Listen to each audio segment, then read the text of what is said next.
Good morning, welcome back to Weekend Sunrise. Well, voting is underway in Russia's presidential election, but there will be no contest, with Vladimir Putin already set to secure a win. It comes as state analysts peg Putin's likely support at around 75%. For more on this, we're joined by Alastair McCallum from the School of Social Sciences at Monash University. Welcome to you, Alastair. Thanks for being with us. So, of course, most of the world is saying, what's the point of even holding these elections? We can say right now, breaking news, Vladimir Putin has won the election that people haven't even voted in yet. What is the point? You spoiled the outcome right off the bat, but these aren't really elections as we kind of think of them. These are elaborate rituals in democratic performance, basically, and they're intended to show a few things.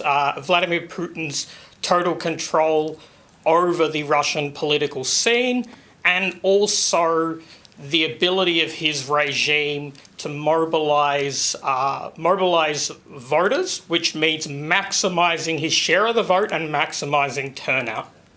So, Alastair, exactly how does the election process work? I guess by that I mean much of it seems to be manipulated by the regime. Is that fair?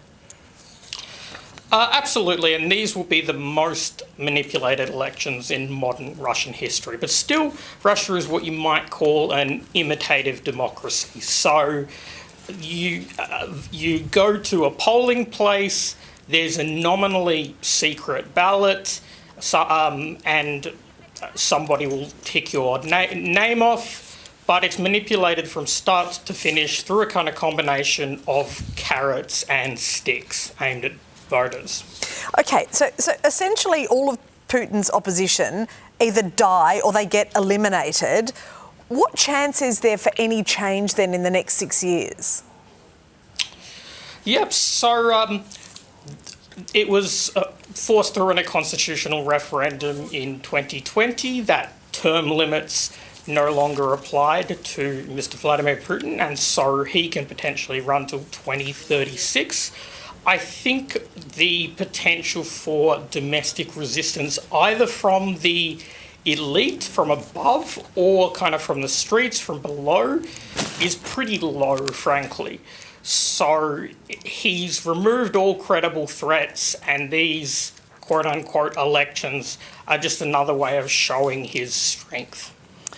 So does anyone, looking to the future, I guess, does anyone stand a chance against him, and how long can he maintain this regime? Yeah. Well, his popularity has been declining, but he still enjoys a really strong core base of support. Then again, you can see in this election, and you can see this kind of low-risk strategy of excluding anyone remotely kind of oppositional, allowing only dummy opposition candidates to run, and then literally forcing people, especially in occupied regions of Ukraine, to vote at the barrel of a gun.